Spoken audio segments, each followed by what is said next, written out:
дар замони кунунӣ интихоби касб аз мавзӯи рӯз дониста мешавад. Бояд ҳар як мактабача пеш аз оне ки ихтисоси интихоб мекунад, бояд дорои шуғл ё касбе бошад ва ин касби интихобкунӣ аз омӯзиши дарси технологияи меҳнат дар муассисаҳои таълимӣ оғоз меёбад. салом арзу мекунем бинандагони азиз, Закӣ ва ҳушманди телевизиони Баҳористон пешниҳоди шумост барномаи навбатии масъулият.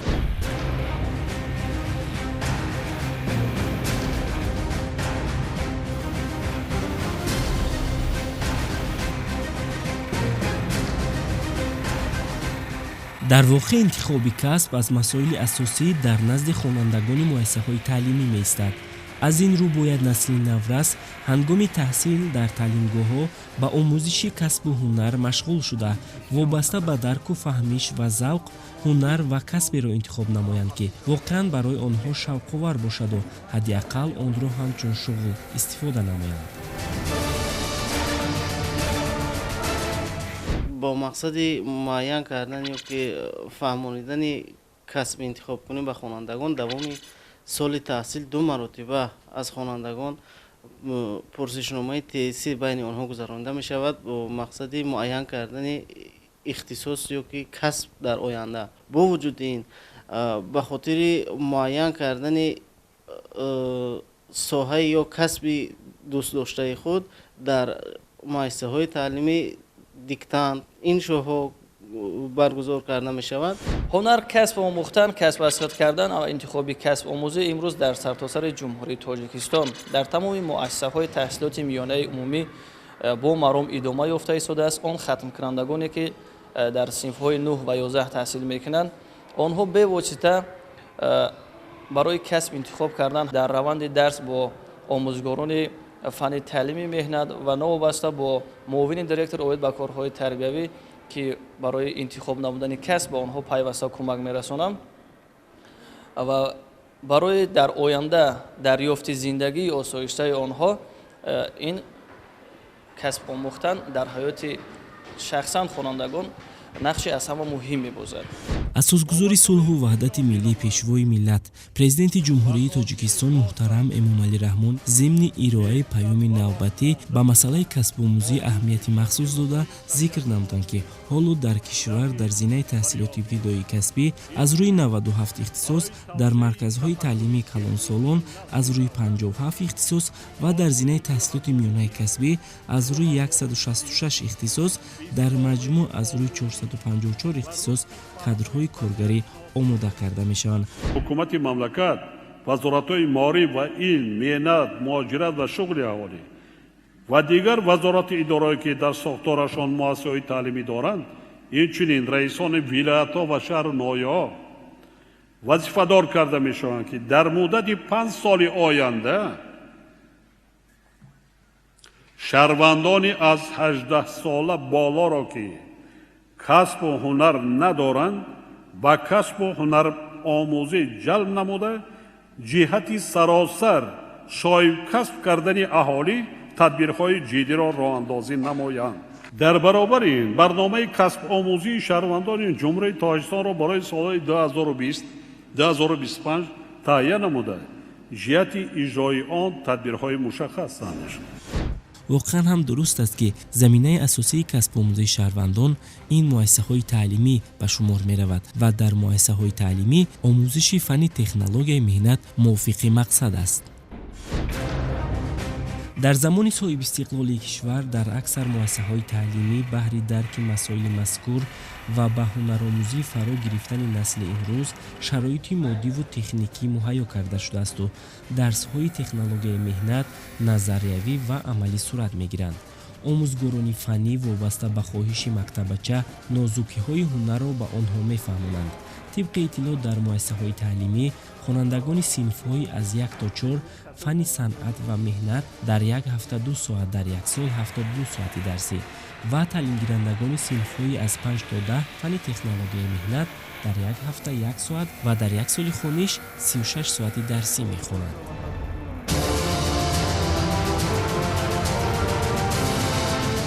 هنرجویی و با مردم دانانشین چخواه کیابی زیبخت آفرین. ما در درس‌های تعلیم مهنت یعنی با دیگر کسب‌ها نیز میل و شوق داریم و بر این کسب‌ها یعنی می‌آموزیم.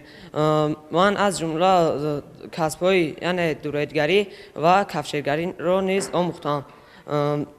و شاعر میگوید که چون نادانان نه در بندی پدر باش، پدر بگذار فرزند هنر باش. در زمینه این فن در مؤسسه‌های تعلیمی شهر و ناحیه‌های ولایت ختلون با چکندوزی، قروق بافی، مهره کشی و دیگر هنرهایی که منسوب به همین محل است و در مؤسسه‌های تعلیمی مثلا ولایت سوخت باشد با ادرس بافی و اطلس بافی و دیگر هنرهای مردمی که امروز از جانب مردم احیا کرده شده است و طبق دستور و هدایت‌های پیشوای معظم ملت مردم از جمله در مؤسسه‌های تعلیمی به آموزش فن تکنولوژی اهمیتی ضروری داده می شود و طبق شرایط هر یک مؤسسه تعلیمی که شرایط مادی و تکنیکی دارد هنرهای گوناگون آموزانیده می شوند. چی برای دختران چی برای پسران در علاهیدگی این فن تعلیم داده می شود.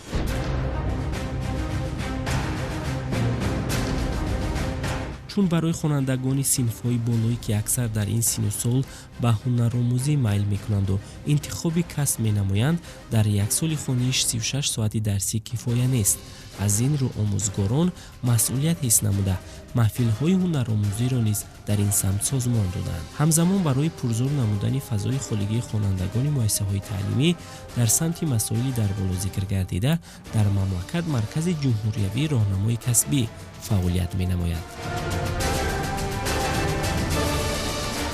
در جمعیت امروزه ما وادار کرده شود که خواننده کسبی درست را انتخاب کند، نه بلکه والدین وی میخواهد که پسرش یا دخترش یگان کسبی دوستداشته پدر و مادر را وی کند. باید که مطابق پرسشنامه‌ای که ما در دست ما میباشد ما این را تهیه کرده، مرکز جمهوری راهنمای کسبی تهیه کرده است.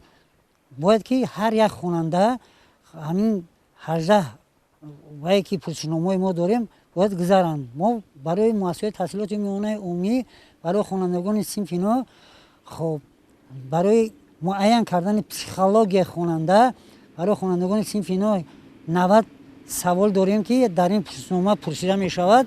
مطابق همین معین کرده می شود که پسیخولوژی خواننده، روند انتخاب کسب خواننده یعنی که همچون پسیخولوژی سلامتی خود و سویه دانش خود اوید به همین کسب انتخاب کرده میتواند یا نه. اگر شخص در زندگی کسب را نادرست انتخاب کند در جامعه ما این شخص یگان موقع را اشغال کرده نمیتواند. نقش آموزگار در روند کسب انتخاب کنی مکتبچه نظر است می باشد.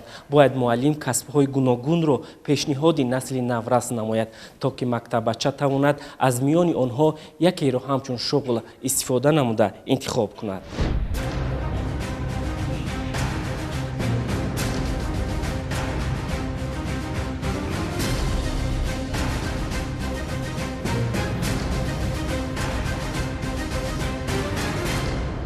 باید قید نمود که آموزگار و پدر و مادر وظیفه دارند که و فرزند خود شرایط مساعد دانش آموزی و هنرآموزی را فراهم آورند و با مصلحت‌های مفیدشان در انتخاب درستی کسب مکتبچگان مساعدت نمایند. زیرا سخن آموزگار آموزش معلم و هدایت نسل کلانسال شوق و هوس هنرآموز را افزون می‌نماید. از این سبب باید آموزش دهنده و راهنما در معرفی هنرها باید فعال باشد و آن هنر و کسب را مورد ذهن نسل نورس قرار دهد که برخورد بازار مهنتی امروز دانسته شود.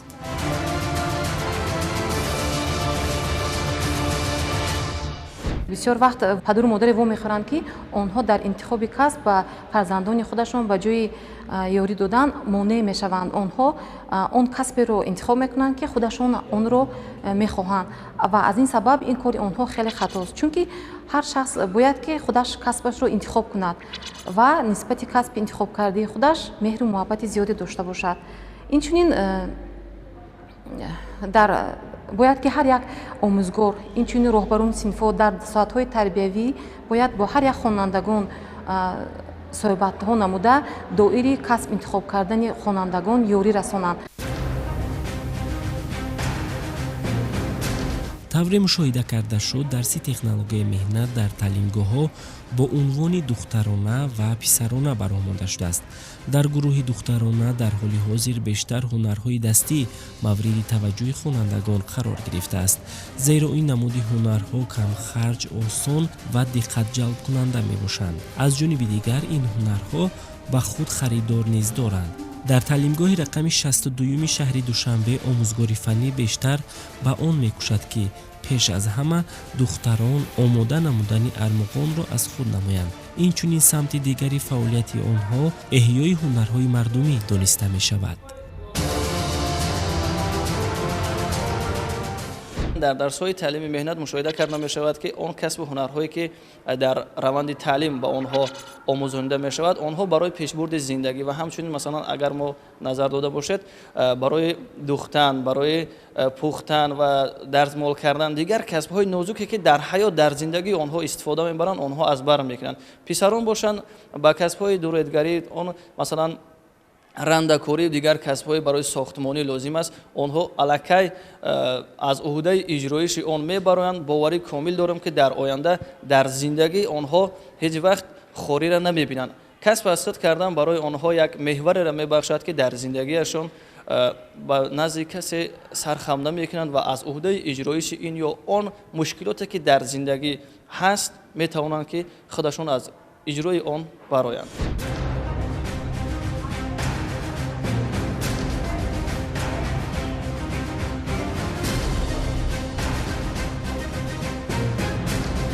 тавре мушоҳида карда шуд, худи духтарон низ ба ҳунаромӯзӣ майлу рағбати зиёд доранд ва дар дарси технологияи меҳнат фаъолона ширкат варзида ҳунаромӯзӣ мекунанд.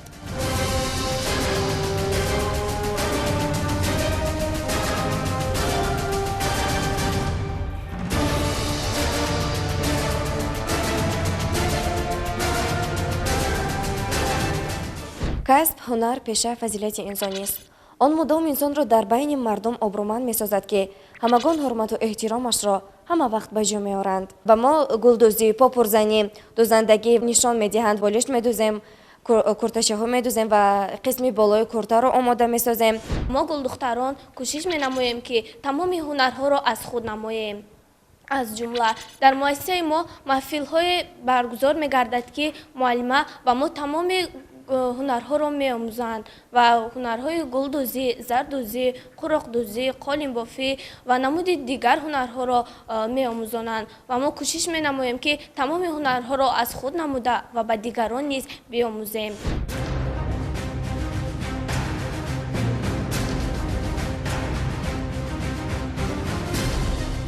боиси қайд аст, ки интихоби ин ё он ҳунар ва рӯй овардани наврасон ба омӯзиш ва дарёфт аз самтҳои асосиест, ки имрӯз дар муассисаҳои таълимӣ ба роҳ монда шудааст. ин омӯхтаҳои аввалин мусоидат менамояд, ки ҷавонон рафта рафта шуғлро ба касб табдил диҳанд ва дар навбати дигар ихтисоси худро низ ба касбҳои омӯхтаашон монанд интихоб кунанд.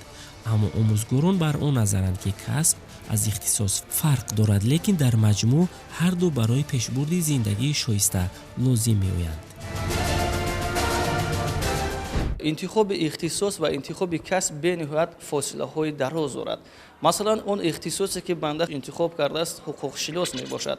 он касбҳое ки дар давоми зиндагӣ аз худ кардам, барои пешбурди зиндагии хеш бидуни ихтисосе ки интихоб кардам, дар вақтҳои холигӣ метавонам истифода барам. масалан, касбҳое ҳастанд, ки онҳо аз кандакорӣ иборат ҳастанд. кандакориро мо дар вақти танаффусӣ, яъне ки бидуни фаъолияти омӯзгорӣ метавонем, ки дар хона ба роҳ монем, ё ки сохтани ин ё он асбобҳое ки аз уҳдаи иҷроиши он мо мебароем. дар таъмир кардани хона ва дигар касбҳое ки барои оро додани хона равона карда шудааст, ҳамчун мард омӯхтем ва дар зиндагии хеш истифода мебарем. касбе ки масалан ихтисосе ки мо интихоб кардем, ихтисоси ҳуқуқшиносӣ ва ҳамчун омӯзгор дар муассисаҳои таълимӣ ба ҳайси омӯзгор фаъолият мекунем. аммо он касбҳое ки аз худ намудем, дар зиндагӣ мо истифода карда метавонем. дар баробари ин ки мо дар инҷо муҳрабофӣ, гулдӯзӣ, зардӯзӣ ва намуди дигар касбҳоро меомӯзем ва баъдан بعد از ختم مکتب میخواهم که به دانشگاه طبی به نام ابوعلی ابن سینا داخل شده همچون یک متخصص خوب کار و فعالیت نمایم. در برنامه مسئولیت باید نقطه دیگر را نیز قید نمود که با وجود شرایط موجوده و به راه ماندن محفل و درس‌های آموزشی متاسفانه قسمی از جوانان کسب، اختصاص و حتی شغلی را به خود انتخاب نمی‌کنند که باعث نگرانی است. با وجود برگزار نمودن کارهای فهماندهی و از جانب آموزگاران فهمانیدن مقصد و ماهیت انتخاب درست و با شورانه کسب، خوانندگان که خود با شبکه‌های اجتماعی یا که با اینترنت راه می‌یابند و انتخاب رو سر آن اختصاص‌های میکنند که به آنها پسند است و این عمل یا سر راه این رو گرفتن مشکل است. با وجود این برای انتخاب با شورانه کسب از جانب راهبران صنف و خوانندگان ساعت‌های علاهیده تعلیمی است که به آنها چی گونه انتخاب باید کرد کسب رو تعلیم داده می شود.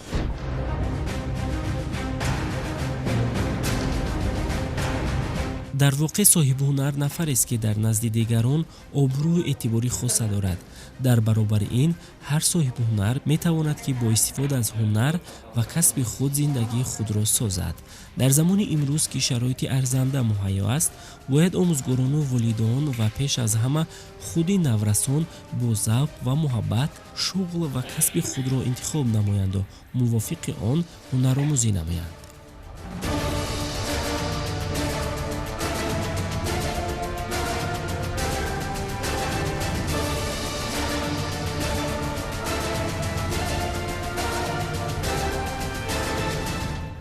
هر یک خواننده باید شروع از زینه دیوم تحصیلات یعنی از صنف 5 برای در آینده صاحب کسب شدن باید از تمام امکانیت ها استفاده برد و رو به کتاب و کتابخانه بیارد، زیرا انسانی که کتاب میخواند و آینده او روشن است و کسب یا اختصاص های مناسب را به خود معین میکنند و به تمام خوانندگان مؤسسه تحصیلات عمومی از جمله به خوانندگان صنف‌های 9 و 11 که ختم کننده میباشند توصیه دادنیم که پیش از آن که به مرکز ملی تستی حجت میسپارند باید در خصوص کسب یا اختصاص آینده خود یک فکری داشته باشند و به آن اختصاص‌های یا کسب‌های رو آورند که برای جامعه ضروری است. هستند جوانانی که آنها با توصیه پدر، با توصیه مادر، با توصیه آن شخصانی که کسب آنها را انتخاب میکنند، اما خود آن جوان در دلش نسبت به آن کسب یگان مهر و محبت و شوق ندارد.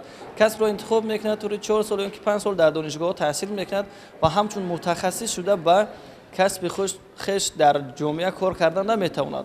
با این جوانا چی گفتنی هستم؟ با این جوانا گفتنی هستم که کسب خود رو خودشون درست انتخاب کنند، تا اینکه کسب از همه چیزی مهمترین در زندگی انسانیت در انتخاب دو چیز باید اشتباه نکنند. یکی از این چیزها کسب می باشد و دیگر زندگی، همسفر زندگی را انتخاب کردن این به نهایت مهم است و پیوسته تاکید می سازم که با جوانانی که کسبشان رو انتخاب میکنند با طور توکلی نباشد و برای کسب را انتخاب کردن با تمام یک مهر و محبت که در آینده تا دم مرگ آنها با از روی کسبشان افتخار کنند و با کسب خویش در جامعه سهمگذار باشند.